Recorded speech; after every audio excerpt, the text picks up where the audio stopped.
Hi everyone, welcome to another episode of the Shuffle Podcast. We're in Amsterdam. We're with Sophie and Theo, members of Amsterdam Ravers, and we're going to talk a lot about the community here, things that happen in the Netherlands, and what is Amsterdam Ravers, which is their group, is the community from here, from the Netherlands. What are they doing and what do they have coming up soon? And today there's a special event. We'll talk about that later. But first off, presentations. Hello, how are you doing? I'm good, how are you?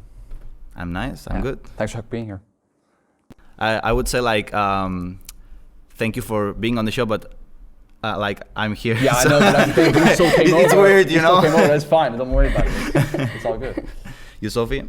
Yeah, you good? I'm good, yeah. You're a little less nervous? No, I'm just nervous for today, for the rave, yeah. So the podcast is just like something extra for your day? I'm also nervous for this, yeah, for sure. No, it's like you are nervous about all the things you're organizing. Yeah, it makes me extra nervous. A little bit extra nervous. Let's get it all in one day, woo! Okay, so for the people who don't know you yet, maybe, who are you? How did you get into shuffling? And after your presentations, we'll talk about how did the group Amsterdam Ravers start. So first off, you as people, how did you start on shuffling? What's a bit of your backstory? Ladies first? Okay, no, sure, I'll go. So my name is Theo. I'm half French, half American. I grew up in Ireland, now living in the Netherlands for about a couple months now. I started my shuffling career in 2011 when I was introduced to Party Rock Anthem. Yes, there is not some people have their reservations about it and whatever, but that's truth. That's where it started, and so it's about 11 years ago. So for about a year or so, I was following their music videos and their dancing. And then around 2013, that's when I started finding house music, specifically spinning records. So this kind of the record label from that makes house music that comes from the Netherlands. And slowly, I started building up an array of songs, and from there, it just took off.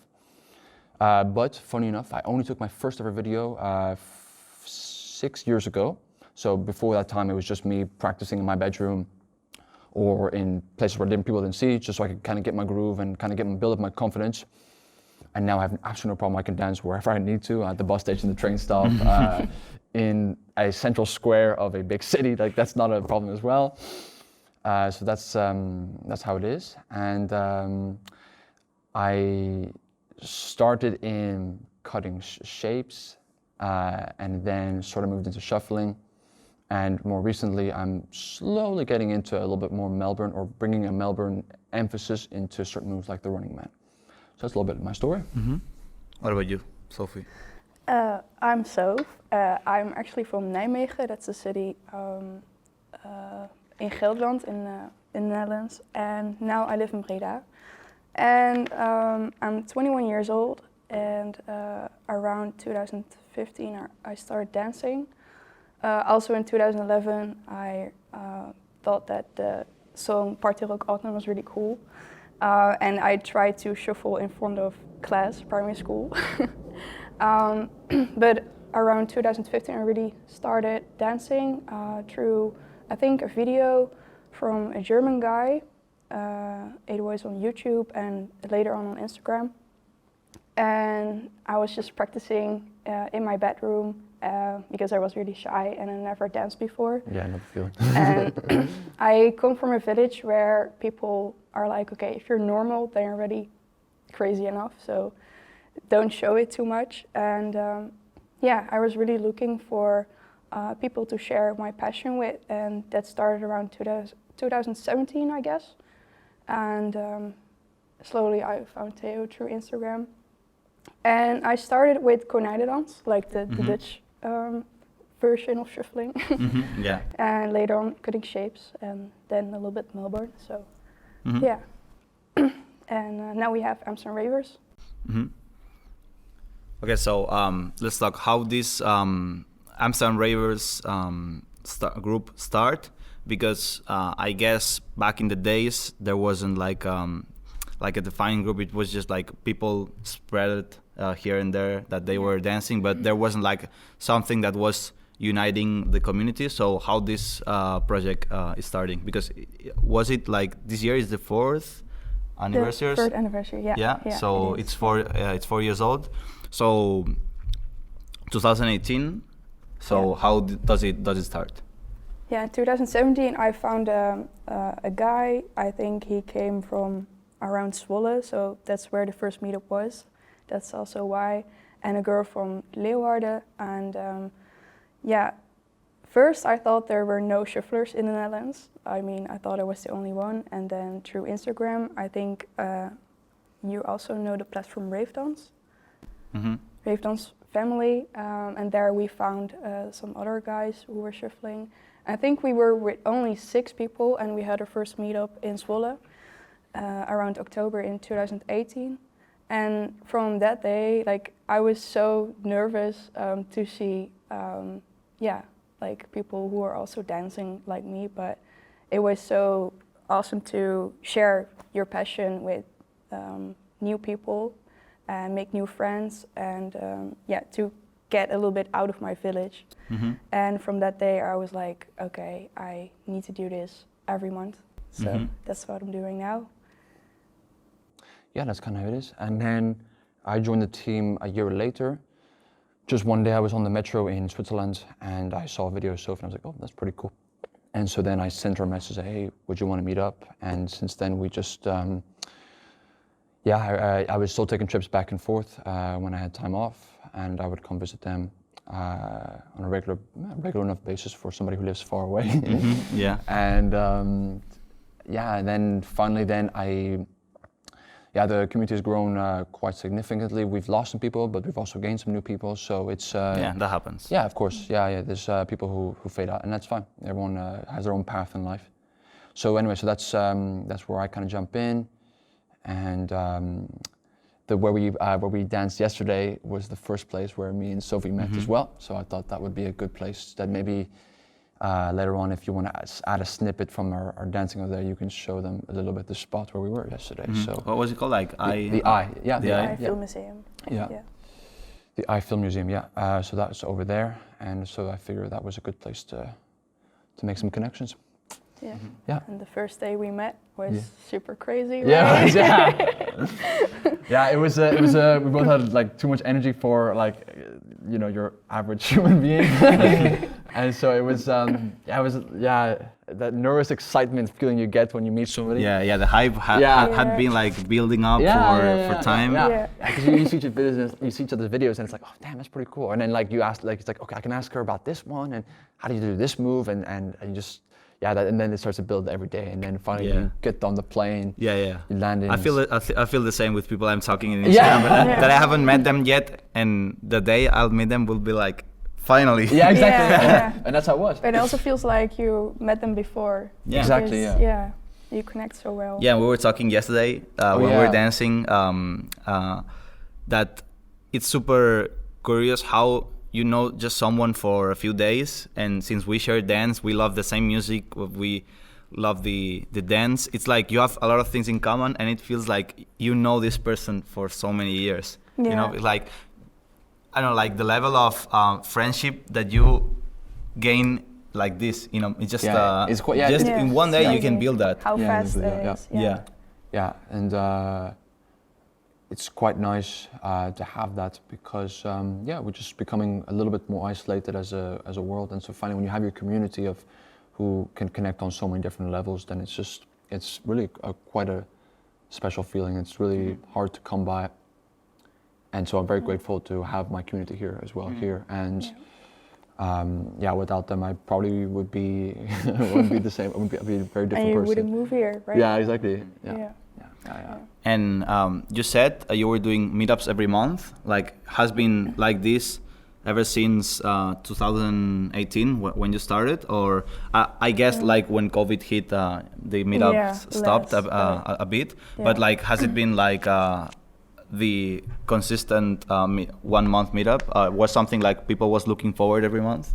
Well, I wish it was at the start because we had only 6 people and they all lived like the Netherlands is a very small country, but we still can be like, oh yeah, I gotta travel 1 hour, no, that's way too long for me. Then I'm like, yeah, but the country is super small, so yeah, it should be okay.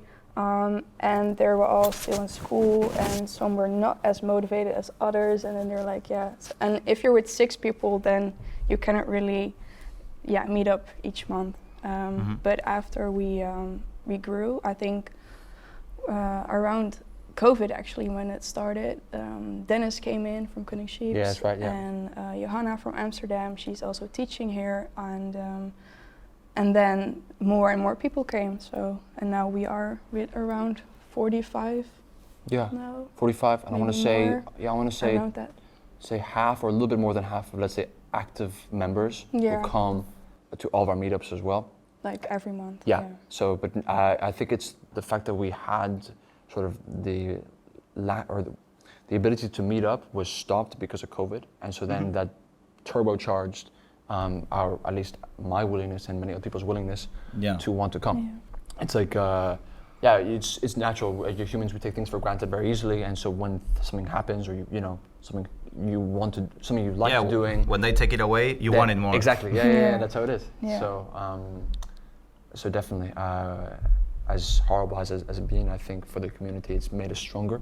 It's pulled us a lot more together, and both in terms of the shuffling scene, but also just helping, support on the outside and say, checking in with each other and this kind of things. Yeah. But also some people stopped when COVID came in, and then, but a lot of people. I think this kind of events that can happen, like it was like terrible in terms of everything else, but this really shows who's really passionate and loves dancing. I think so. and the people who not. Yeah. Because when they have this long stop, people who really love dancing, they keep dancing, or at least if they don't dance in these months, when you can dance again, they go. Then they go out there. First day, they are there.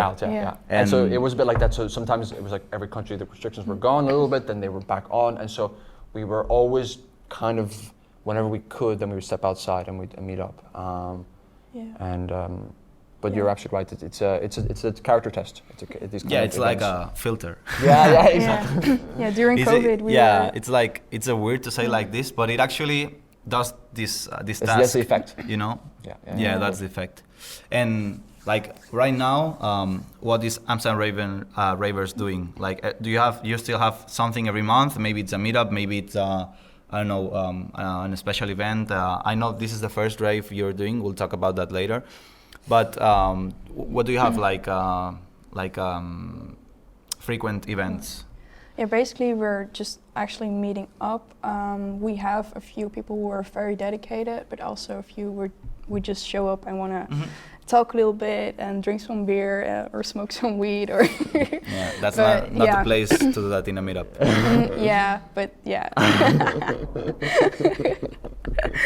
If you're listening, so no, but I really want to organize battles, and I think I contacted you a few months ago to do that, and we did a practice battle in my city, in Breda, a few months ago, but I really want to make it like official, and hopefully after Rave organize our first battle.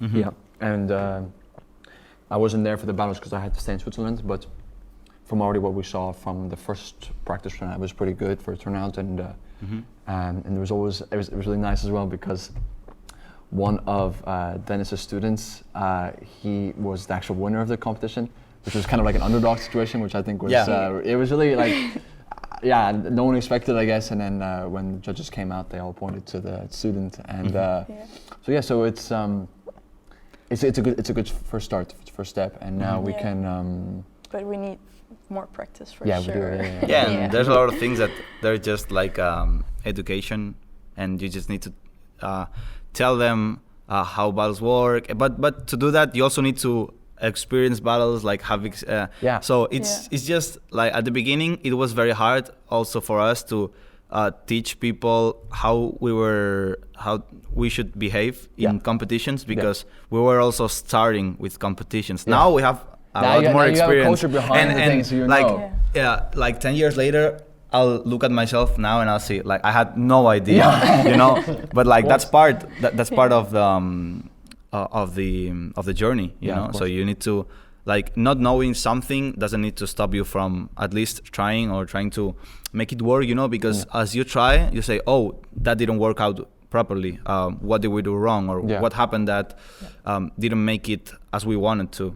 So these ways you like correct things. So if you want to get better at events or in battles, you just need to start organizing battles, you know, because like the tournaments I've been part of in the organization, they are not as the events I would like to do because they need a lot of resources, a lot of better planning. Sure. But I already organized like 19 or 20. Yeah. So it's like, but you see that I've organized so many events compared to what the community like average have done it. Like not everybody has planned that many events, and even that I still don't have like the type of event that I'd like to have, you know. So you just need to get going. It's just like little by little start gets better. Improving, and it gets better. But you need to just start and keep doing it. So let's talk about shuffle in the Netherlands in a specific. You mentioned you start with Konijnendans. So how do you say that? I don't know, how was I supposed to say that? How is it called? Konijnendans. Konijnendans. So in Spanish we say Konijnendans because it's like how it's written, so it's how we read it. So Konijnendans. Okay. Konijnendans. Everybody, again. Yeah, write it down. Write it down. Remember. Okay, we had a problem. The camera just overheated, and we didn't get a part where I was saying Konijnendans wrong. I was saying Konijnendans. We say that in Spain like this because it's just how it's written. And Sophie was like, "What are you saying? What did you say?" Konijnendans. Konijnendans. Well, like. We can put that part because it's only audio for the audio version. We have it. We just don't have it for the visuals. For the visuals. Yeah. Well, I'll see what I do in the edits. But like we're about to start talking about this specific subgenre because it's I don't know if it's like born here, but the people here were dancing one way, like in any other countries. Yeah. They dance a way in a specific, and it just this name came out, if I'm not wrong, because there was a video of a festival from here, Awakenings, and there was 3 guys dancing, and people was saying, oh, they look like rabbits, like rabbits dancing, and Konijnen it's rabbits, and dance it's dancing, dance, so that's how the name came out. I think it was in 2013. 14 was it? I think 14, so 2014. It went viral, Mm-hmm. So actually, right here, like I guess years before, like now we're in 2022. So back in the days, I guess people was more like they didn't have that variety of moves, so they would dance pretty much same style, very similar between all the people. So was it like you were also already dancing at that time? So was it like people really dancing only like this, or there was some people who also had other styles here in the Netherlands from shuffling? I think from my case, I didn't really get into the Konijnendans because I didn't see this video until later, much later. So for me, it was more, I was more looking into the cutting shape style of shuffling. And eventually then I moved onto Instagram, and then I started following, I can't remember exactly who was it at the beginning, but I was more liking this style. Later on, when I came to Netherlands and I saw people dancing, and I was like, oh, that's kind of funny and cool. So from my side personally, I didn't know it existed that much until I came here, and that's when Sophie and her squad introduced it to me. So, but yeah, so I think it was it was less connected. So yes, you had less choice and variety of music and people. So naturally, that's you kind of you feed off each other's dance styles when you go to the meetups and you see, you know, person A and person B. Oh, okay, it looks similar. I'm gonna try and copy this kind of thing, so I can, you could say, fit in or get in with the groove and this kind of thing. It's basically a very easy style to get into, and that's why we do it at a lot of festivals. It seems very easy, and it's like a compact dance style. So yeah. Yeah, and it's also easy to learn for newcomers. You know? It's like, oh, tell me, like, it's like teaching the Running Man. It's very easy to, in a few minutes, you can get someone doing the Running Man. So maybe in other styles like breakdance, you can get someone in the floor doing 6 steps or this kind of things at first, right? So like, has it been like a big influence here in the community, or it was something like very isolated that was only done in the festivals, and people outside of the festivals didn't actually like that much, because it's like in resources the style is very small, like it's like several steps done this way and that's it, because like everything, when it starts changing, it starts going to the other substyles. So it's also called Konijnendans because people made fun of it. Like there was so much hate because it looked very funny, and it was like they were digging holes in the ground at the festivals. So that's why they call it Konijnendans. But yeah, they only did it at the festivals. They never had meetups. But I saw it on videos from the platform Rave Dance, I think around 2015 and 16. You had some guys like Gino Dakota and Wesley Dam. I think they kind of started the dance going viral. So yeah, that's where it came from. And you know, there is I always explain that in substyles it's very difficult to like say and create like a new substyle like willingly, because it always has to do with cultural situation in that country or in the zone, or it has to have a cultural background behind, you know. And it's not something that people decide to, oh yeah, we're going to do that and that's going to be our style, you know. Because like creating style for cultural wise, it's something that is cultural. So it was like the situation, what is people doing, everybody like trying to do the same things in a specific, but without wanting to create like a sub-style in a specific, because I think this like very let's say like selfish to say like, yeah, I want to create a style and it will be the style I named and this thing, and it's I like it better when it has like a background and it has like an explanation, like you were saying. We was making fun of it in the Netherlands because it was like rabbits like digging holes. So but this is like actually it wasn't on purpose, you know. People was just dancing moving into the move, and that's just how they wanted to execute the moves. And also like in those cases, scenarios, it's like it lasts longer because there's a story behind it. And so then maybe some people can relate to it, and then they can kind of bring increase culture, but like grow the culture in their own way as well. So I think if you keep it all for yourself, then it's not going to last very long. And yes, it might be a sub-style, but it's going to probably fade away whenever you stop, because you don't share it with other people. And in this case, Oliver Heldens actually supported it, because he made the song Bunny Dance, right? He did actually. And then he started to dance himself on the stage. So So then it blew up a little bit. I think like that. I think that's the beauty of the substyles, because it has a story, it has a a movement behind it, and something that was that situation, and you can change it. You know, it's like it was like this. It's not something that you can say, oh no, now this thing is this other thing. You know, so.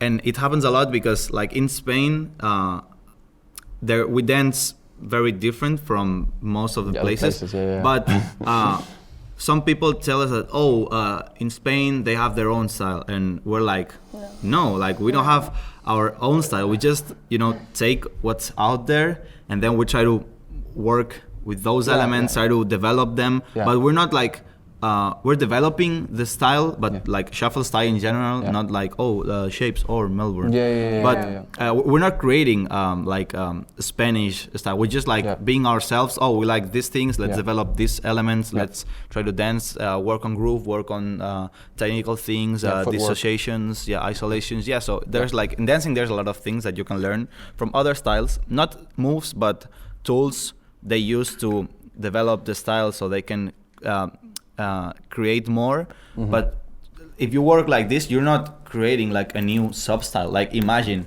everyone just having their own thoughts, their own creativity, like everyone creating their own substyle. It would be endless.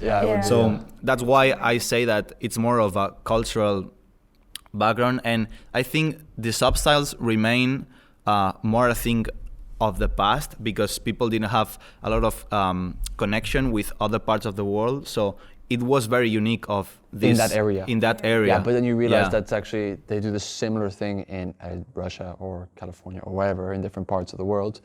And so then it becomes a bit more, not less unique, but it becomes a bit more connected in terms of it's just connection, and it spreads out and just has different cultures instead of it's the same dance style. So that's why right now it's very difficult to see people dancing like with only one pure style, because it's all connected. You're having so many inputs from other dancers, of course, and it's difficult to remain with one. And I think it's also good and necessary to have them come together, because then like the dance is just pushes boundaries in all the direction, not only in I just want to do. If you want to do only one substyle, like it's fine. No, but you'll feel at some point there will be a point where if you want to keep going and move forward, it'll be very limiting if you only focus on one and you don't embrace like other things. Absolutely. Yeah. So let's get hybrid. So no, it's just like it's not. To me, it's not hybrid. Like I don't even like the word hybrid. Like when someone tells me, what style do you have? And I just do a bit of everything. I just shuffle. Yeah, I just like I want to shuffle, and I just I don't think in steps in specific or styles. I just play the music. What am I feeling? And I just dance. And people, you're hybrid, and like. No, it's just like I don't have it as hybrid. I just dance. It's like you have different types of music. I respect the shuffle foundation, and I'm remaining within the shuffle dance. Yeah. But within shuffle, I don't choose things in a specific. I just know what's the essence, how's the feeling I have when I dance, and I respect shuffle. So it's not that I just freestyle and do other styles too. You can, but when I want to remain shuffle. I want to remain shuffle. So I think like labeling like this is just like a way of separating and having to work too much with your mind to like then put things together. You're like this is in this box. Oh no, wait, this is in this box, and then it's techno song. I'm gonna go Cali or Melbourne or Fear House song, Konijnendans or Cutting Shapes. And it's like you can do whatever you want with whatever song you want. It's just what you feel. If you feel this way, okay, but you can feel the opposite way too, and it'll be fine. And even you will find new ways of shaping or new ways of doing Kali with other styles of music that you're not used to dance. So it's always recommendation to have all the music and all the styles available at any moment. So I think that's the beauty of having so many substyles, but we need to know how to handle them so we don't mess up too much with our heads. Okay, so we have something tonight. We do. What do we have tonight? So not tonight for the ones looking the show, but tonight for us. So sorry, can't be here. But April 15th. 16th today. 16th. Okay, April 16th. What do we have tonight? Our first Amsterdam Ravers rave. In Tilburg. Yeah, exactly. In Pakhuis. In Pakhuis, indeed it is. Go ahead. I don't even remember how it started. I think that I saw a sort of advertisement from Pakhuis itself, and they were like, hey, if you want to organize something, contact us. So I tried, I think already 2 years ago. And then COVID came, and then we even organized the event around, I think a year ago, and then we had to sit down instead of that we could dance. So and then the new regulations came in, and then it blew off again, and now it's finally happening tonight. So I'm waiting for a super, super long time for this to happen. And it's from 7 till 1. And you are going to DJ. Yeah. You're going to play the closing set. And we have a few other friends who are going to play, and they're all actually my friends, your friends. And some are even dancers like you. So what's like the main purpose of wanting to organize a rave? Is it like to just have a party with the dancers? Is it to have is it the approach is just to have a party with the dancer friends, or to make this something more cultural approached and make people wanting to get in contact with music, with more dancers? So I get you mean the idea I'm saying. So what's the approach on the rave? Yeah, of course we all like to party, and I'm super rave addicted. We all are, I guess, here in the Netherlands. But for me, it's also that we can connect more with the DJs who are playing, and they can see that what kind of dance style we have, for example. And for now, we are even connected with the other rave downstairs. So we also meet new people who are going to that rave, and they can see us dancing, and hopefully we will get really nice. So I think tonight, where the venue we're doing the rave, it has 2 venues. Yeah, exactly. And they told you to connect the raves, and I think many people is going to be like, hey, the rave upstairs, they are all dancing. It's just crazy. Let's go watch. The atmosphere is crazy. This board just sidestep like this, you know, and then they go upstairs holy shit, man. People downstairs, they're let's just this. Yeah, bounce. And bounce. in our venue, we're boom, stomp. Yeah, I'm super nervous for that because I don't know what they are going to think about it. Because when we are dancing at raves, we're normally in a corner, and some people are like, "Oh, that's really cool," and it's nice because we actually have our own spot. Because whenever it's a concert or a festival, you're always limited to a certain spot, or we're outside and it's on grass and it's not a great surface. At least here, it's our spot here, so we can have plenty of room to move around. It's not too packed where we're shoulder to shoulder like this, you know, and so it's just kind of, as you could say, our spotlight moment, I think. Last year at ADE, Amsterdam Dance event, we tried to get a circle in the crowd because we were with 10 shufflers. Yeah, that's right. Yeah. But it didn't happen, and I was so sad because it didn't work out. It was way too crowded there at Chami's set. But now we can create it. Exactly. We have our own rave, so it's going to happen for sure. Yeah. Yeah, that's cool to have these spaces, not only with the type of music that shufflers used to dance to, but to have it as a shuffle rave, you know? It's something made by shufflers, for shufflers. So it's that's our place. That's our spot, yeah. So, so what's been the process of organizing it like? If someone else wants to do a rave, what things should they have in mind?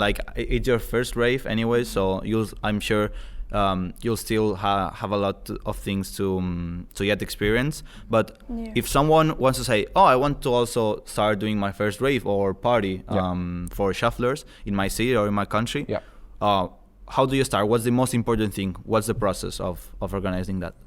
Well, I think the promotion is the most important part of it, because you need to sell your tickets, and of course have your own rave crew, because I had my Amsterdam Ravers, and I could ask them for sure, and they can help me promote. So and for me it was very easy because Pakhuis is a very easy venue. They have people from there, staff from there who work at the bar, scan their tickets, help with DJ setup and everything. So that's not what I'm going to do, so I can rave myself too, so that's nice. So I think you need to start at a venue where they can help you out for sure. If you don't have that much experience. And Yeah, they're going to help you. If you it's your first time, they're going to know better how to organize it. That's for sure. Yeah. So promotion, I think that's the way. Like for sure, Instagram. If you're following a lot of shufflers, then yeah, you can invite them on there. So yeah. Yeah, and also I think you also want to have some good DJs, because fundamentally you could have the best promotion, you have the best videos out there, but for the sake of people to want to come back again, you need to have some good sets. So it's in combination. Like first you get the attention, and then you say, okay, you know, we thank you for, you know, your attention, and now we want to make this a good night for you as well. So here's the lineup, you know, and then you start getting slowly, surely more DJs that people like and that have really good music. So I think it's in combination, but yeah, probably first you want to have a good promotion campaign, and then once you have that, then I guess the work gets paid off even for us as well, because we can enjoy it ourselves, because it's, you know, it's not your I think teenage DJ disco. Yeah. Yeah,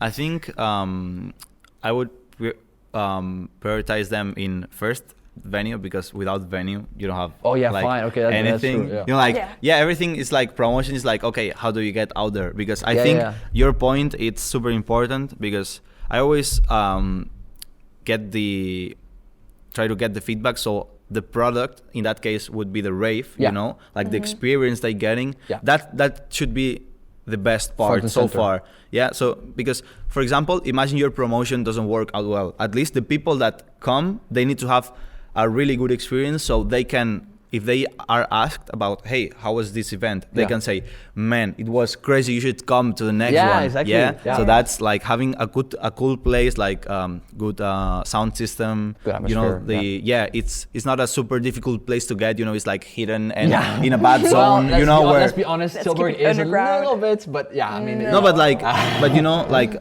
you said that it's 1 hour by train from Amsterdam. Yeah. So it's not like it's not like super far. It's not like somewhere lost in a little village, in a little village, and then or yeah. in a city in you know bad neighborhood. So these kind of things they are so important, because if people go to the rave and, for example, they get mocked or something like this, they go, no, I don't want to go to this. Who is it? Amsterdam Ravers? No, I'm not going back. You know. But those things are so important. Sometimes we don't take them into account. But if something happens, that's just bad experience for the people, and it's going to be hard. So having cool venue, cool music, because if you have that and dancers come, they're going to have the best time ever.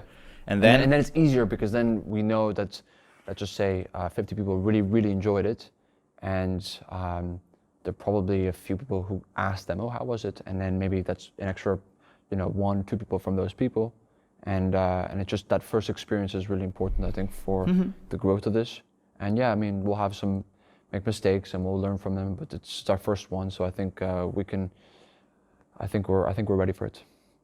We're ready, yeah. And also right now I think it's a bit more difficult, because the our culture and needs to grow a little bit in terms of having people that people want to meet or spend time with them. But for example, you invited me to the rave. Yeah, I did, yeah. So I'm sure at least there's going to be someone that want to come because I'm going, and maybe they want to meet me. Like I'm, you know, like girls. Exactly. No, but like you know, like in other dance styles, this happens. Like when they do competitions or events, they get certain judges or certain dancers to do the workshops, because there's people that is only going to travel to this event because they want to attend this class, or they want to be judged by they want them to be seen by this person, or they want to have the opportunity to talk to them and ask questions. That's why I said that in shuffle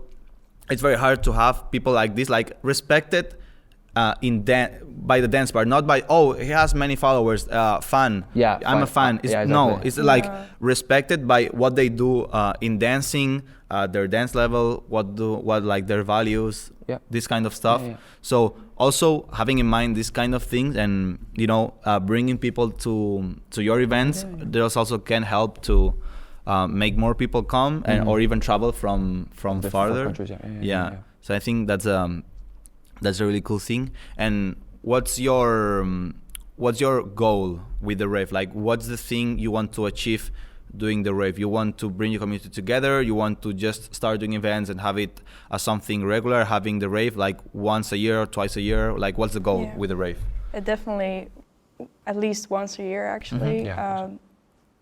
Also, of course, battles, but also like a rave for like more having fun, but also to get the dance style out of the shuffle world, like to get into a venue where they don't really know about the dance style, for example.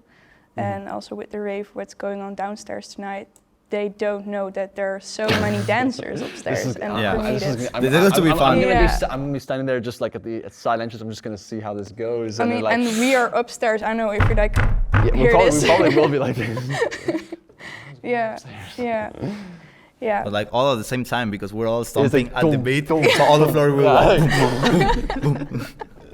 There's like dust coming down. Like, fuck, what the hell? And if they go upstairs, there won't be dust falling because we'll be on top of them.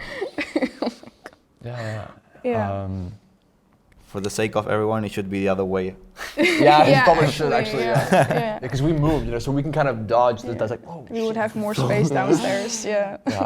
I think also for my thing, I want the rave I think is also cool because part of the shuffle history also comes from the raves, and it's kind of a showcase of how it's progressed over time. So like, when it all started, and just to show that that this part of the shuffle history or character, you want to say, is still alive and well and hasn't gone away.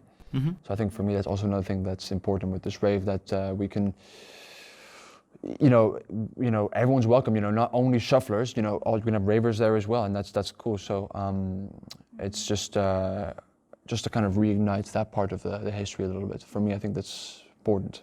Because it was underground, and then we got it on the streets. Exactly. And now we're getting back into underground. Well, underground. I mean, not really underground. It's what you mean. Like actually, calling it a rave, it's also a bit weird because rave is like it was like this party organized like illegally, like in a place where you need to get the address to go there, and it's like people don't need to know about this, and it's like more like there was more secrecy around the rave, and now it's just like it's more like a normal nightclub, but organized in specific with certain type of music that may be more close to what was it playing in the raves rather than what can you find in average club. Average club you'll find like commercial electronic music. Here will be like specifically more like music substyles of our environment, I would say. So because in fact we don't dance to that commercial music that much. No, not really. It's like you can, there's some songs that are cool, but most of it is like radio songs. It's just like that's made for the radio, not made for like shufflers. I think like the groove for shuffling is very important. There are songs that don't have like a good groove to because to dance like to. in a commercial song, the focus is more on the vocals of the singer, you could say, and I mean I have no problem with that, but it's just the focus then is different than on a shuffling song where they might focus more on, I don't know, the bass or the hi-hats or the snare drum. Having like a fat beat, or something like that. Like a fat kick drum, where it resonates more with us because that's how we want to dance the style. Whereas with the commercial stuff, you could say it's a bit more balanced because they're trying to reach a wider audience to like this kind of electronic commercial music. So. So I think that's just it's a different focus on you have different elements of electronic music, and they just focus a bit more on the vocals. Okay, so now going back to what you were saying, that you also want to organize events.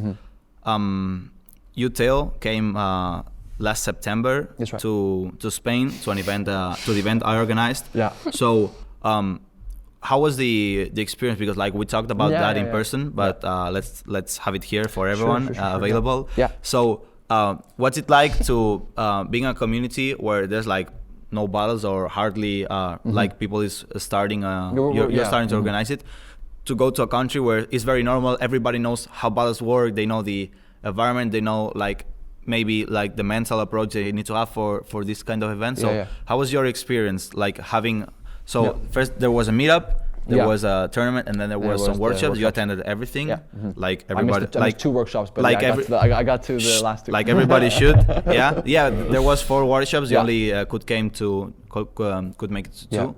But I did make it to yours though. That was important. Yeah. Sorry, Oscar. All the workshops were pretty good. So. But what was your experience? First meetup, then tournament. I think this will take like big part. And then workshop. A little bit of your thoughts. Well, I just always love meeting people with the same passions and love. So the feeling that I had when I first met Sophie, when we started shuffling, I had the same feeling when I met you guys, because I'm going somewhere far to a different country, where to meet up with you could say my people basically, even though I'm not Spanish, but so that's the initial feeling. So it's a lot of excitement, joy, happy, nervousness. That sort of carried me through the whole weekend. The meetup was also crazy because it was, again, one of our first meetups, even for me, in a long time with COVID. Yeah. A little bit overwhelming at the beginning because there was like so many shufflers and 60 people, and but then you kind of get into it because then you start talking to people, and that's where I met like Bernard and Aydam also. So you start meeting and you start talking about things, and you start sharing what you know and stuff like this. So.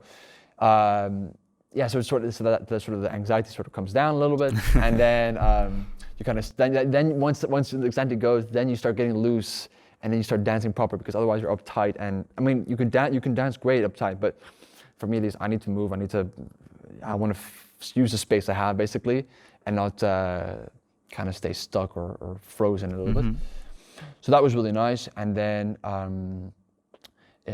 It also showed me a little bit about, because this is my first ever competition, so I learned a little bit of like, when you start a competition, which I forgot to for some reason in my round, but like you should walk around the circle, make eye contact with everybody, and Sophie was telling me that, and for some reason I just forgot about it now, so now I'll just know for next time. So that was already kind of connecting me into the next day, which was the event. It was my first ever shuffle competition, so I failed miserably, but it was still fun. I think but it was good because I got to see like loads of different styles, and I got to see, okay, this is how you do it. And I remember, I think in the after movie from the weekend, they were saying that, it was a different podcast. We were saying that my willingness to go to the next one, I haven't lost it because I came last or whatever. I still really want to come to the next one or the next event or the next competition. So, and that is also because I had a really good time there, because I learned so much. I got to see them in different styles. It just was a really enjoyable experience. And so that makes me want to come to the next one, And I also have a mindset which helps that, okay, fine, it's your first one, so of course you're not going to get very far. And so it's only by practicing, going over and over and over and over again, that you can then start to improve, you could say, your competition techniques or way of going about shuffling. Yeah, your mindset too. Yeah, but like about what you said, like 2 things. First, like I think who fails the most is the people who maybe want to participate, but they don't get the courage to sign up, and then they miss the opportunity. So even though they don't make it through the pre-selections, which is the first round you get in a competition most of the times, even there, like you gained more than if you didn't participate. Naturally. So just by participating, you're already winning something. Yeah, I'm winning something. And second thing, like you said, like you came out last, like but the thing is that so many people is cut off. So of course. so no, it's like just in my mind. but I didn't. I didn't get it's past like two first round, I'm out. Yeah. So there's no one in specific that is the last one. Like maybe if you Yeah, look at the yeah. points and see the one who got like the worst score, but even though like that's not important. You know, because like the pre-selection, it depends on a lot of things. You know, there could be an event where there is many good dancers, and just by having that, you know, they're going to score high. It's not that they're going to make it, but you know that many people is going to score high. Because so you need also to a to lot to the table, and so when the judges see like, oh wow, this guy, you know, there's already a lot there coming from these shufflers. So the level of what they're expecting from it goes higher, and that's natural because you have very good dancers in Spain, and at that event there were some really good dancers. Absolutely. Mm-hmm. Yeah, so like that was really good. I was like, holy shit. No, like, you know, that's Step up my game. Oh yeah, it really that thing you said from the you didn't make it through the pre-selections. Yeah. Anyways, you wanted to go to the next one. Like you were already looking towards. I'm ready for when's the that. next one? Like I'm down for it. So that's the feeling people needs to get, because that means that you approach the competition the right way. Because it wasn't about, oh, I want to win.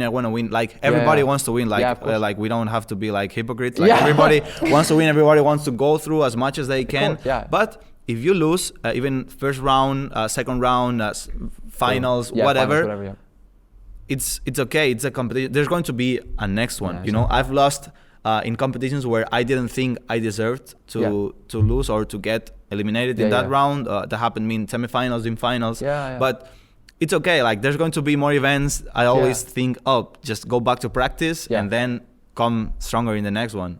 And that's like, if you don't have this approach and you like get angry, it will stop you from improving. Yeah, because you're so focused on, oh, I lost. Like I was good. I was good enough to win. Why didn't I win? Like you're never good enough. Like even though you win, you can get better. So you should always have something to look forward to and to keep practicing. So I think that's the right approach. Even though, like as I said, everybody likes to win, and losing it's like it's not fun. It's like a kick in your ego. Like even though for the people who don't have much ego, it's still a sort of setback.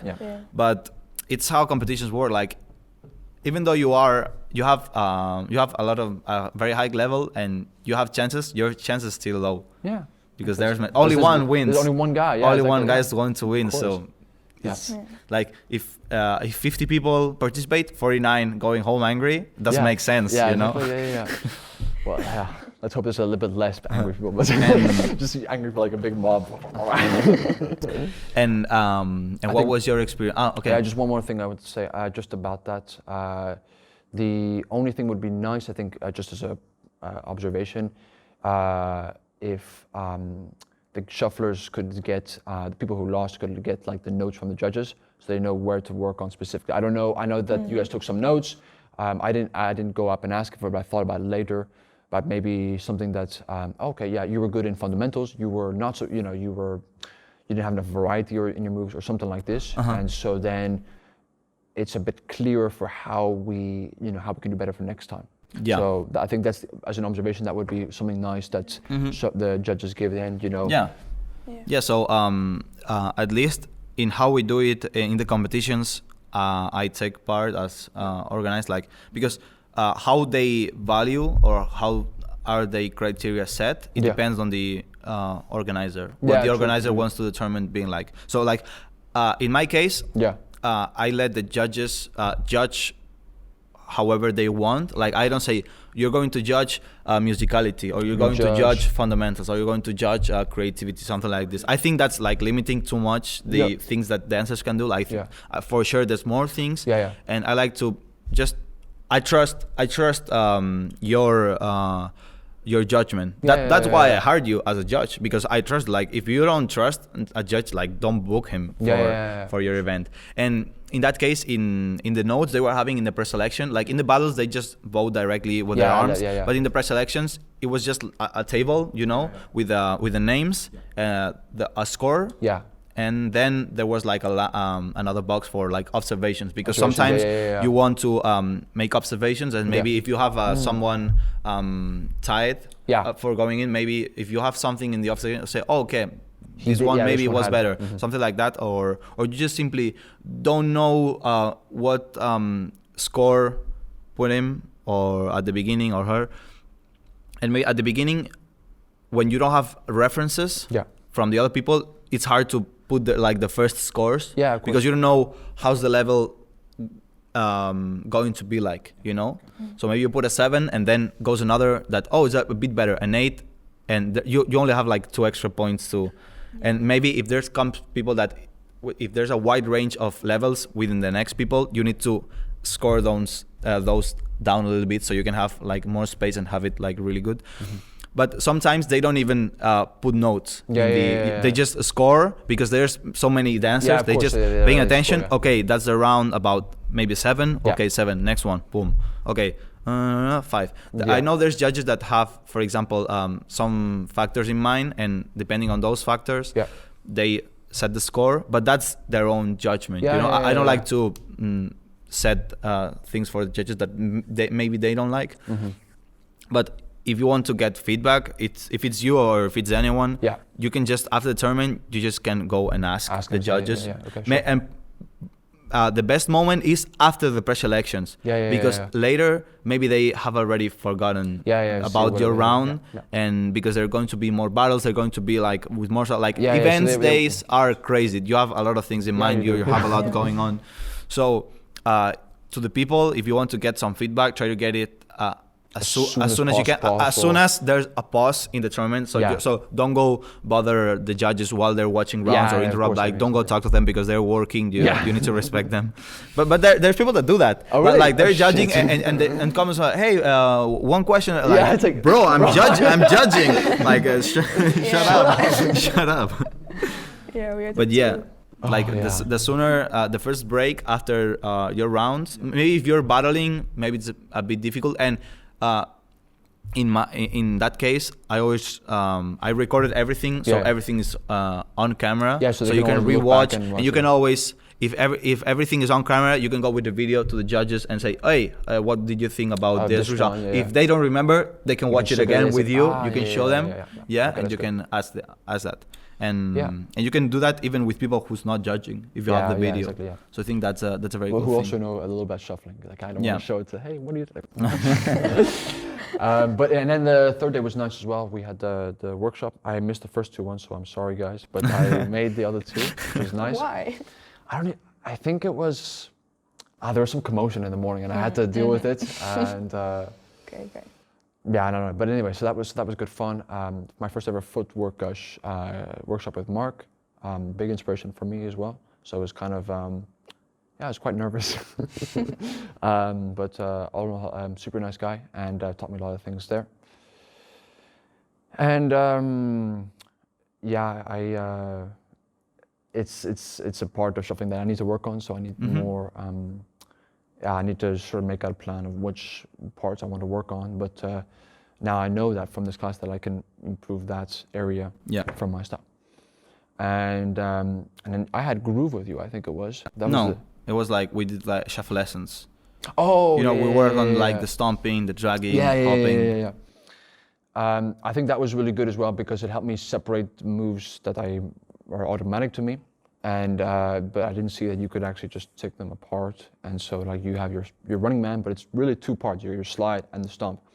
But like the slide, for example, you can slide in all different directions. You can stomp in a circle or on the same spot, depending on how you want to translate your message of the dance to the music. Because for me, it's always like you got the music playing, and as it goes along, then it's the dancer's job to kind of tell the story of the song. So if it's a heavy song, then it makes more sense, at least in my opinion, to tell the story in a heavier manner, or in a bigger running man's.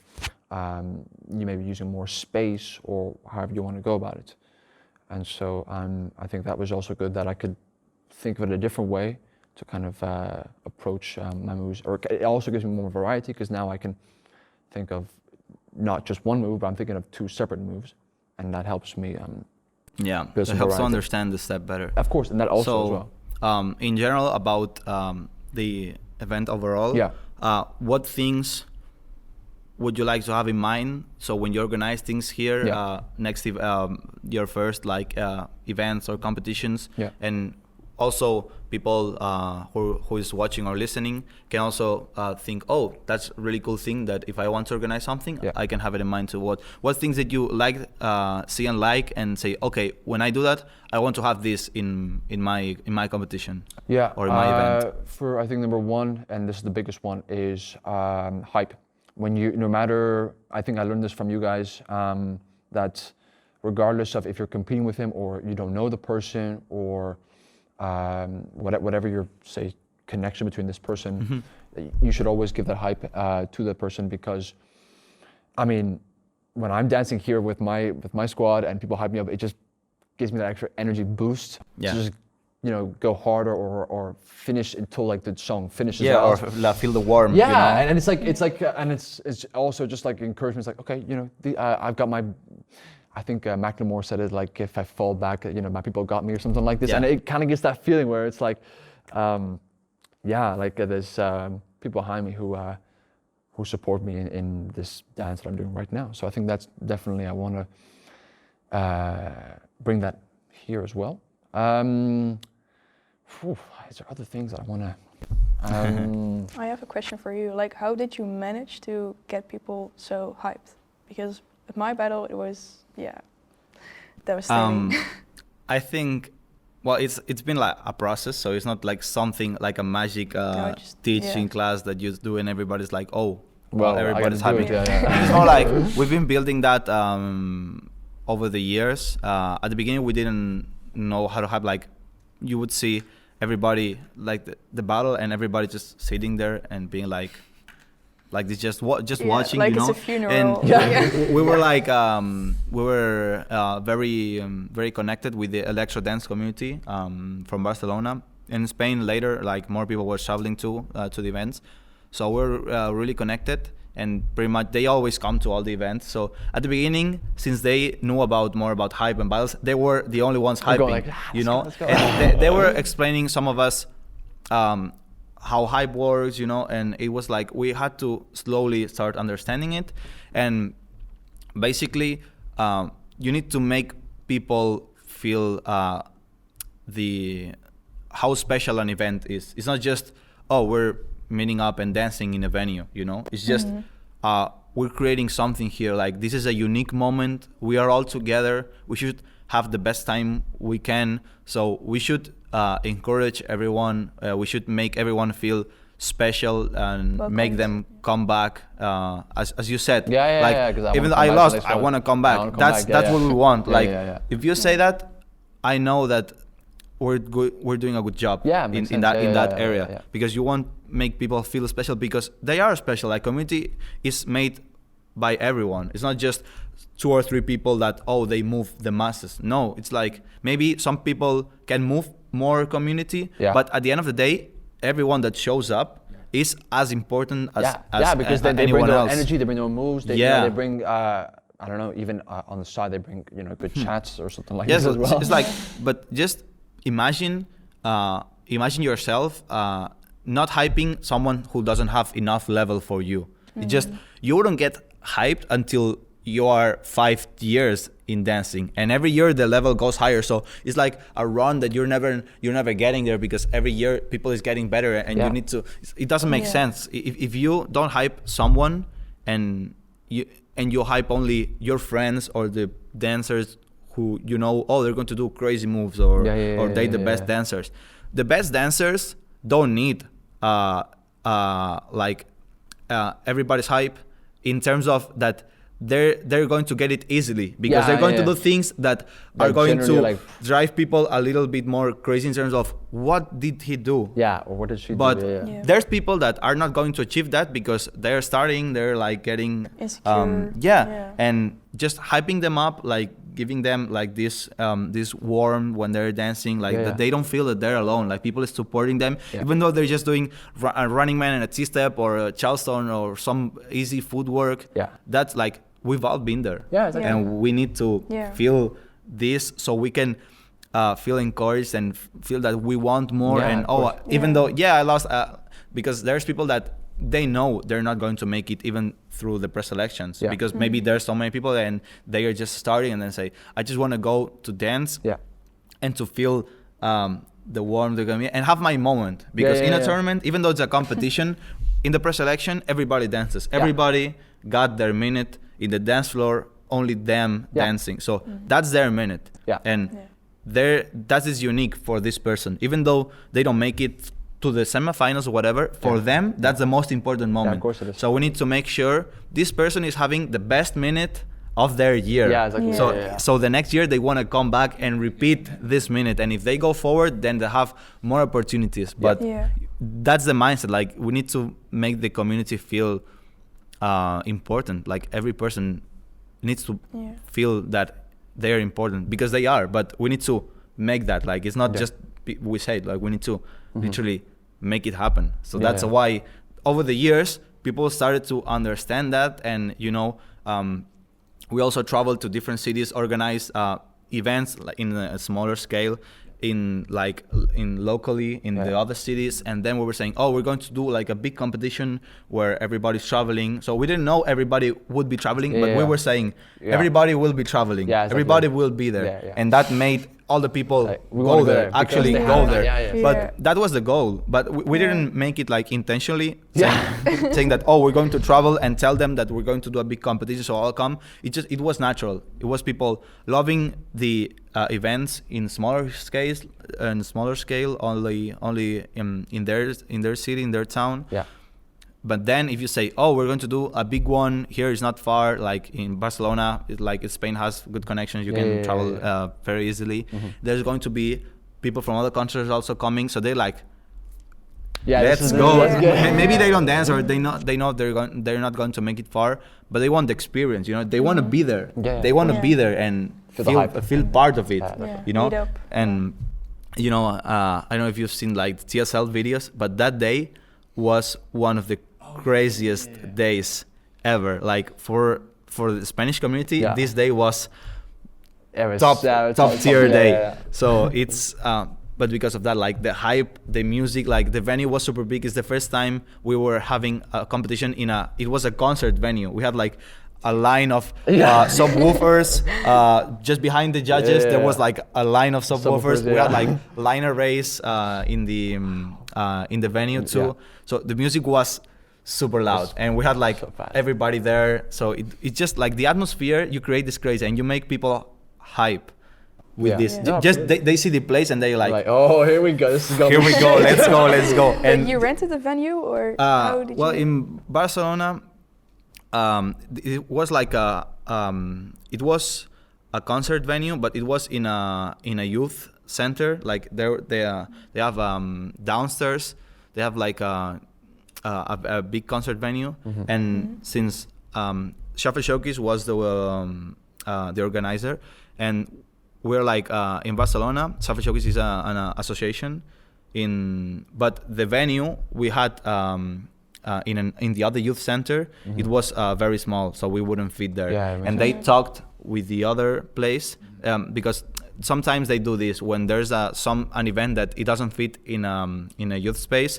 They talk with other youth spaces, so we can have like, anyways, like it wasn't that expensive for the type of venue it is. Like maybe it was around like you could spend between 200 and 400 for having like all day long, but like depends on the time and what schedule do you want to have.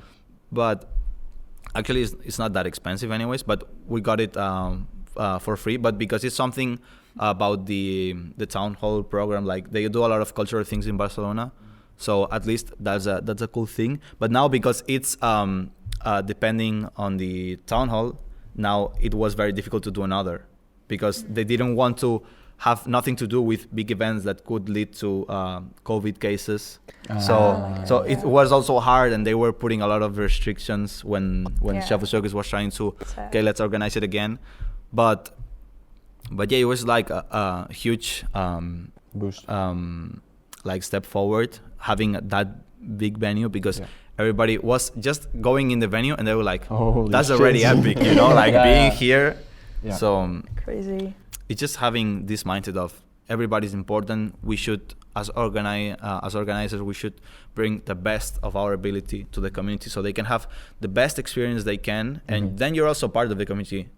When I experience that, when I do things for the community and they're having fun and they're having one of the best days of their year, of their lives, even for some people, just it fills your soul so much. Yeah. And it's just, and it carries you through. Yeah. Like you have, And and you're also yeah. part of the community, so you're also enjoying that. It's Yeah. just, everybody's here having fun, having a crazy day. So you're also having this crazy day, and also this boost of, oh, I'm one of the people who is making that possible. So that's also a really extra thing that makes you, at least it makes me so emotional when I do this. Like I always organize events. I'm crying a lot after the event. Oh, there was, but because at the end of the battle, everyone was crying. I remember it was just like it was a planet of emotions basically. Just everybody was just filled with a lot of gratitude and yeah, you could say love. It's remembering.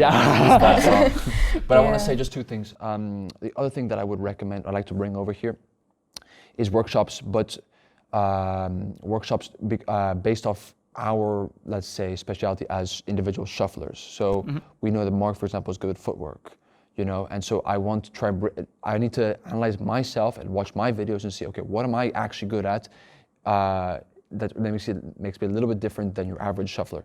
So then I can teach that, let's just say it's energy, for example, that I teach energy to these people here as a different kind of workshop, but still in the realm of shuffling. So I think that's one other thing.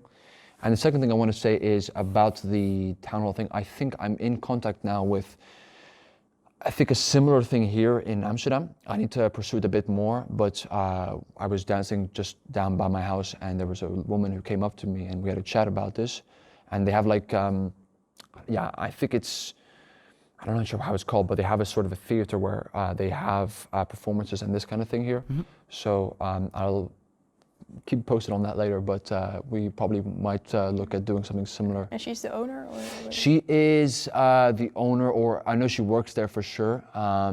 Okay. But maybe she can help to make that happen. Exactly. So that's where. So I'm gonna see what I can do about that. But it was just by chance I found a spot and it was a pretty nice spot, and then all of a sudden, then she's like, "Hey, what's your name?" And she spoke to me in Dutch, and okay, my Dutch is okay. It's pretty shit, but so the small talk started good, and then she started getting comments. I was like, I have to be real with you. Like, I don't speak.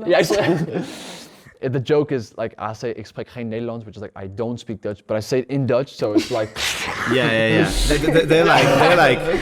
Have you heard yourself? Yeah, exactly. I just so it happened that time and also a different time as well. So it was But anyway, so I just thought of that as well. So I think the two things would be, specialized workshops in our own specific, and also the education around hype when it comes to events that needs to be taught here, because of all the things that we said, that like, if you're special, if you're part of the community, and that makes people want to come again and again to more events from our places here. So I think that's really important for the growth of the community here, as it's still quite young.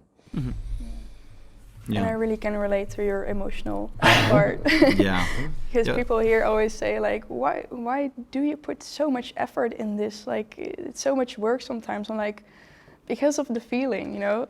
Like, and you know, it's I'm doing this for you, it. for me, And probably tonight I will be very emotional too. It's just,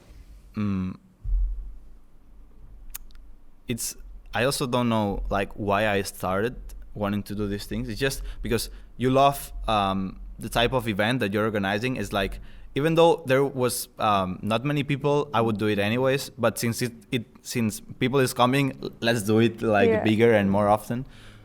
But it's just another way of being part of the community too. You know, like there's in some people it's the same that there are people who are very active in teaching, in dancing. They also participate in competitions. They also organize things. That would be something like Shufli's case or my case, where we are very involved with the culture in all the ways. Creating content and also like doing pretty much everything you can do. Content, events. We're doing everything. So Yeah. But I know in other communities, people who organize workshops or they get venues or they do events, they are not like the most active dancers. They are not the teachers. They're just people who want to spend the time in logistics. People, I want to do this event. I want to rent the space, put together some judges, do the promotion, because this is maybe something they like. So they feel that they want to contribute doing that to the community. So it's just a different side that you can be invested in something, but you don't have to be directly involved with it because you have, let's say, the interest that connects you to it is a little bit different than, for example, the specific thing. So actually, I think that in the case, like in my case, for example, since as I said, like I do many things, but I know that my time, the best time investment is on dancing, like on or practicing or preparing classes or preparing things that you need the information about shuffling, like really specific information. All the, for example, editing videos. I edit all my things. Well, pretty much anything. Now I have someone who helps me with the clips. Hello, Mati. But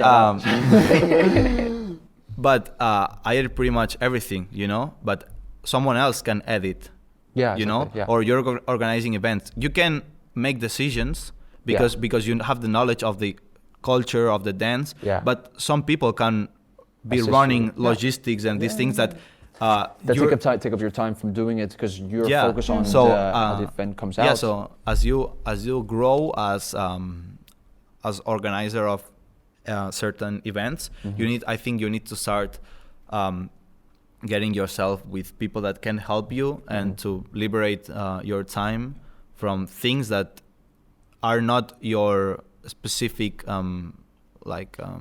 focus. Because you should be taking decisions in the areas that you are really the most knowledgeable person. Yeah, of course. So I think that as we start growing, if you want to really take events to the next level, we need to start trying to build up a team. It doesn't have to be like a huge team, but little team, but like progressively. We need to start doing all by ourselves, having the control and knowing where to delegate. Okay, I need someone. I know this could do it. Someone who has no experience in shuffling, I just need someone to do this. For example, if you need people, if there's an event, if there's a bar, you need people for the bar. It doesn't need, at the beginning, it will be your shuffler friends. But you end up realizing that your shuffler friends want to enjoy the event, and like they can be like turns and have 1 hour here, this one, then change the shift, you know. But people don't want to do that. Like you can have someone in the bar who's not a dancer, but at the beginning, to avoid costs and to at the beginning you don't have much resources, and also the events don't generate that much. Of course. So you kind of need to make your way into not losing many money, so you can do more events in the future. But long term, you know that someone needs to be like the same with cameraman. You need someone. You don't need a dancer cameraman for like being on the main camera, just like doing the button and make sure everything is okay. The lights are okay. You can have audiovisual people. Of course. In there. So I think that's the mindset, like long term. So you need to start like building a team and have like trustworthy people in your team. Same like if you're doing raves, I'm sure you'll have.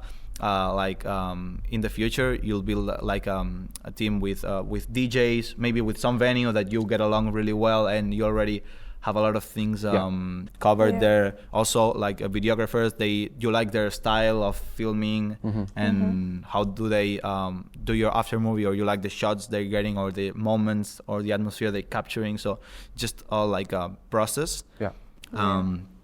But then, as we said before, we need to start, so we can start seeing, that's what we need, that's what we don't need. It's very difficult to put your trust in someone to a task you really like to do, for example, like filming, or for you, like editing. Like, how do you, how do you get someone? First, well, for the podcast, it wasn't hard because when I put the announcement that I was looking for someone who helped me with to edit some stuff for the podcast. First, like there was a list of checkpoints that I thought they were like a must for this person. Obviously, they need to know how to edit, and but there are some people that contacted me that they know how to edit, but they have very not many experience. Yeah. Okay. So they know how to edit, but very basic. Yeah. You know, okay. but sometimes you need to have someone who in the future can take it to the next level too, or they're going to keep learning and you know, like I didn't want to explain how software work, you know, to anyone. I want to do this thing, but it's very simple what we do now. But I don't want to spend time explaining how things work, nor in editing, nor in shuffling, you know. So I needed also someone who is very knowledgeable about the things we're talking about, so they understand, they watch the show, they know what type of things do we want here, they know the message we want to get to the people with this show. So it was like with all the candidates I had, it was pretty easy to choose. Like I had two that were like pretty much fitting in, but most of the people weren't fitting precisely, you know, because that's in a specific format. They also they need to know how do social media work, you know, like all the things of thumbnails. There's going to be the Reels watermark here in the thumbnail, so we need that the text is not going there. So there's people that don't think about these things, and then you post things as, this is wrong, and it's like, we didn't think about that, you know. So it's like you just need to have your profile of how you want this person to be very clear, like crystal clear. And for doing that, you need to have done this yourself. So you know what things to have in mind to choose this kind of people. And also in that case, the clips, they don't need like a very, let's say, like creative output. It's more like selecting the information. So that's why it's more important for me that this person is knowledgeable about the things we're talking about. So this person can have the right criteria to select the topics and what sentence makes it to the clip or what sentence doesn't make it to the clip. For example, my vlogs, I think now they would be more difficult to edit because it's easier for me because I've done the travel. I know what things do I want to make it in, and I also was filming, and I want to film this because I want to edit it like this. How would that change in the future if someone travels with me and films? Because this person is filming and knows what this person is filming for. They already know, they're picturing the editing, you know. So audiovisually, I think that's a bit more complex, but I think for things in real life, like events, logistics, this kind of thing, I think it's a bit easier to do. But it's just to delegate something, you need to have done it yourself, so you can have the criteria to pick the person and really have knowledge to evaluate if they're doing the work as they should be doing it, or if they're just like made their way into the job, like not very being honest about their abilities. But it happens.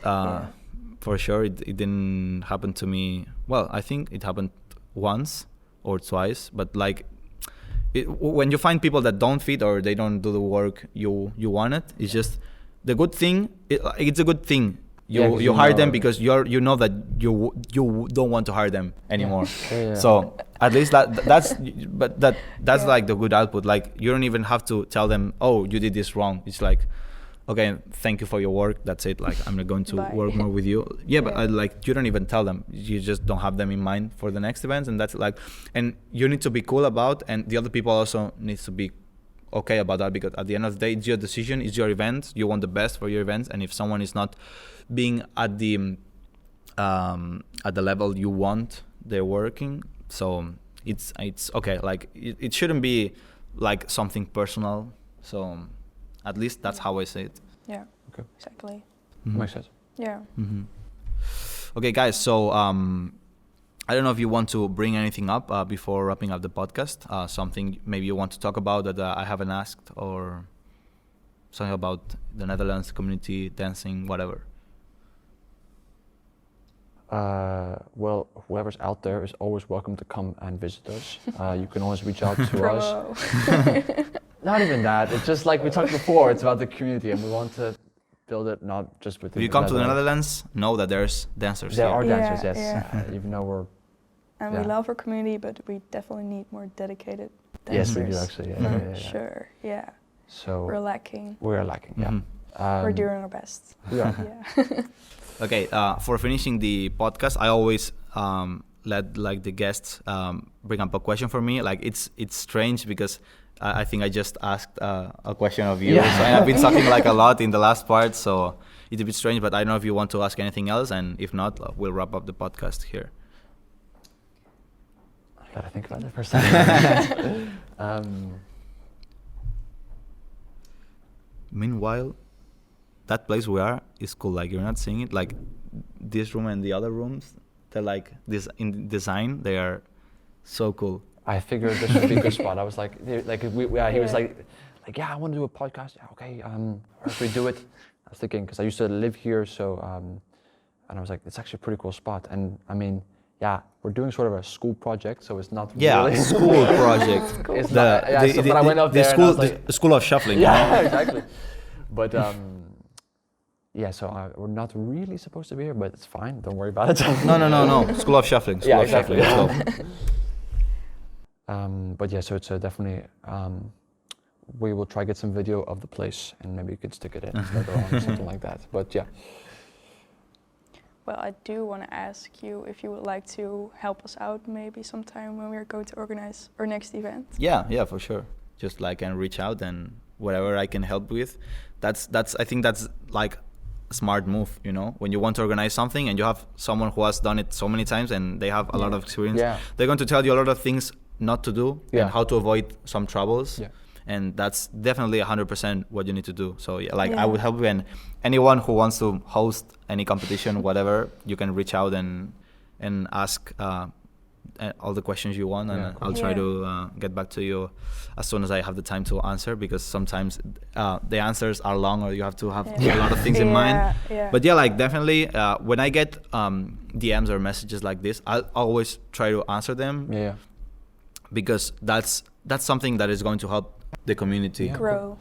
So it's like definitely. It's time that is well invested. Sometimes I get questions that are nonsense or like it's like it's always and it's like I have some videos to edit, or I have to go practice, or I have to sometimes I answer them if I have the time, but sometimes I don't have time for. He's a very popular man, and so no, filter out his thing. No, but like he's really popular. So no, like I don't get no, but really like, but sometimes people want to ask things, and maybe there's moments and moments, you know. It's not that they're maybe doing a wrong question. It's just imagine you have a very busy week.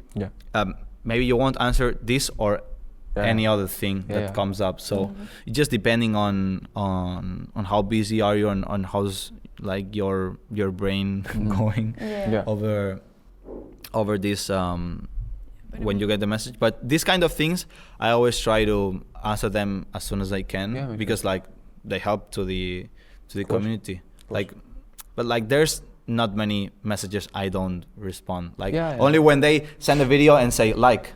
They're still doing that, like I have people that if you see all the conversations, just like they're sending me their videos, and I'm like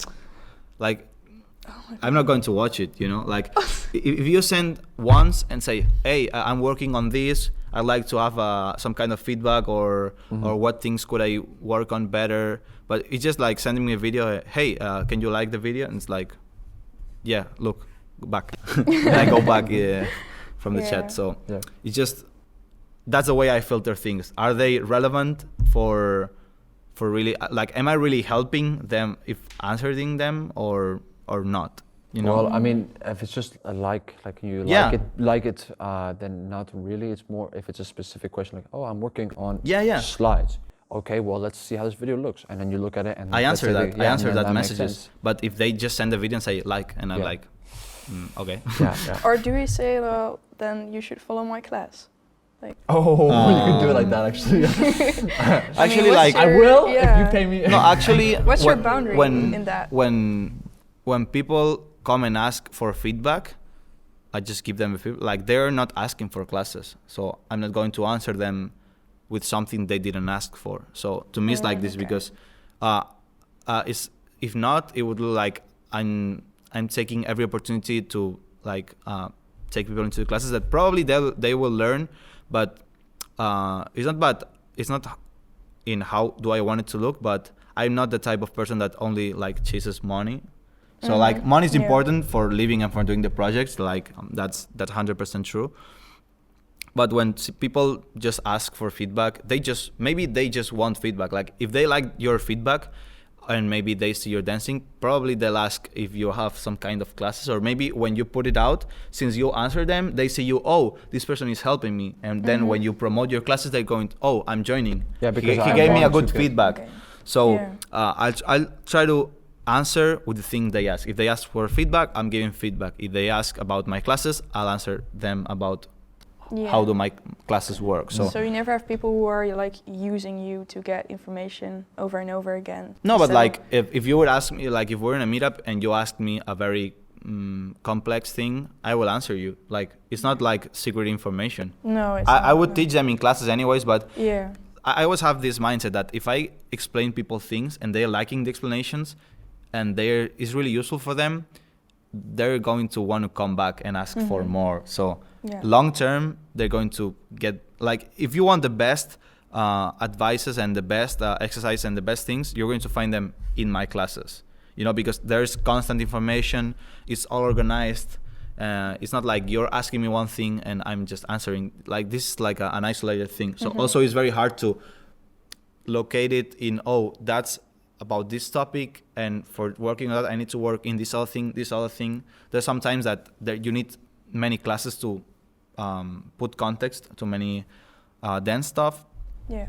But in that case, I just try to, if they ask for classes, I'll answer them about my classes. If they ask for feedback, then I'm telling them the feedback. But sometimes, you know, like, as I said, it's important to answer things that are important for the community or for someone in a specific, you know? So sometimes, like, if you're very busy, it's okay. Like, I understand that I take long to answer sometimes. Yeah. But like I know I'm going to answer. Like if I read a message and I don't answer it, I mark it as unread. So Yeah. when I come back, I see the message. Yeah, you can see And it. I remember, Oh, oh, I that's didn't smart, yeah. answer this one. So Yeah. Because you made a whole document for me for the battles, I remember. yeah. And that took yeah. some time, yeah. Yeah. It was very helpful, yeah, very Yeah, thankful for it. But yeah, like you asked, and Yeah. if that's You if deliver. that helps, I deliver. Like I don't, depending on the time that it takes, maybe I have to split it in several like moments that I have free time, or I know this day of the next week I'll have free time, so maybe I can spend a bit of time writing a document for you. But it's just I try to fit it in my schedule as long as it's I can do it. So Yeah, because but you yeah, were like. I look forward to help yeah. to all the people who want to Yeah. get better at their dance or organizing things. So Yeah. I have one question that came to mind now. And if you don't know the answer, it's fine. But do you know when approximately the next Shuffle Comeback battle will be? The Shuffle Comeback Battle Well, yeah, in I mean, specific was like It was a one-time a thing. Yeah, unique yeah, event. yeah, So true. I have like now I have the page and the brand Shuffle Battles. Yeah, that's true. This is actually. one. I want this to be like the brand, like the umbrella of the face all the different competitions or formats I can organize, because you can have Shuffle Battles. It will be kind of the host, and then you can have like different brands of different events. You know, I have Shuffle Comeback Battle that was only once. Maybe if in the future there's another stop in the world and we do a comeback, or Then it's it a makes comeback sense, yeah. somehow, then maybe you can do another Shuffle Comeback Battle. part 2 you know, or something like yeah. yeah. But like, so it's like Yeah. your Shuffle Battles is the, let's say the Yeah. parent, and then you have different individual based off Yeah, What? I don't have more event brands yet. Yeah. I don't know when the next one will be. Okay, that's fine. But like, I don't know I don't know if it would be in summer or in September again. I wanted to do another one this year, but I had like a crazy year, so it takes time to Cool, do yeah, events. I understand. And I also want to work and try to get sponsors, so that's also more work to do. Yeah. So I don't know yet but when, as soon as you know, when then it'll you let be. me know. I know Shuffle Showcase is moving things Okay. to have competitions, so Yeah, I could always. I guess them. we'll have something soon and it will be announced. So Good. So yeah, that's what I know as of right now. Okay. Yeah. Okay, so that's the wrap up for the podcast. Hope you liked it. You'll have in the description links for their individual Instagrams and the Amsterdam Ravers, so you can also follow the community here in the Netherlands. Thank you for listening or watching the show. As always, I let the guests close the podcast, so whatever you want to say for closing, you have the camera right there. So thank you for coming, and I hope you had a great time. Let's go. Last minute of shame. Shame. Yes, because that's exactly what this is I all would just about. say, see you in Amsterdam. Yeah, That's yeah, I it. think that's what I would say.